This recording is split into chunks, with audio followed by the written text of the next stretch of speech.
தமிழகத்தில் நாளுக்கு நாள் போதை கலாச்சாரமும் அதனால் ஏற்படும் வன்முறைகளும் அதிகரித்த வண்ணம் உள்ளது. இதனால் தமிழக இளைஞர்களின் எதிர்காலம் கேள்விக்குறியாக மாறியுள்ளது. என்னங்க தமிழ்நாடு இந்த மாதிரி ஆயிடுச்சு? உங்க ஆட்சி தானே நடக்குது. முதல்வர்கிட்ட சொல்லி இந்த போதை பொருள் எல்லாம் ஒழிக்க நடவடிக்கை எடுக்க சொல்லலாம்ல. என்னமோ எங்க கட்சிக்காரங்களே விக்கிற மாதிரி பேசுற. எல்லாம் திமிர் எடுத்து செய்யற வேலை. எங்க முதல்வரே கஞ்சா போதை பிரச்சனைகளை இரும்பு கரம் கொண்டு அடக்குவாரு தெரியுமா? 1800 கோடி ரூபாய் போதைப் பொருள் கடத்திய வழக்கில் திமுக முன்னாள் நிர்வாகி ஜாஃபர் ஷாதிக்கை தேசிய போதை தடுப்பு பிரிவு அதிகாரிகள் கைது செய்தனர். இப்ப இதுக்கு என்ன சொல்ல போறீங்க? இவர் உங்க கட்சிக்காரர் தானே. ஒருத்தன் தப்பு பண்ணா அதுக்காக எல்லாருமே தப்பு பண்ணுவாங்க.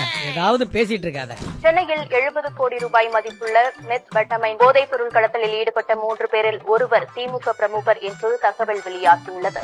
ராமநாதபுரம் மாவட்டம் கீழக்கரை திமுக கவுன்சிலரிடமிருந்து 360 கோடி ரூபாய் மதிப்புள்ள போதைப் பொருள் கைப்பற்றப்பட்ட சம்பவம். திருடங்கையில சாவியை கொடுத்து வீட்டை பாத்துக்கோன்னு சொல்ற மாதிரி போதை பொருள் கடத்துறவனை எல்லாம் கட்சியில வச்சுக்கிட்டு நீங்க இரும்பு கரம் கொண்டு போதை பொருள் பிரச்சனையை தடுக்க போறீங்களா? ஐயா நாங்களும் எவ்வளவுதாயா முட்டு கொடுக்கறது. ஏதாவது பார்த்து பண்ணுங்க ஐயா, ப்ளீஸ்.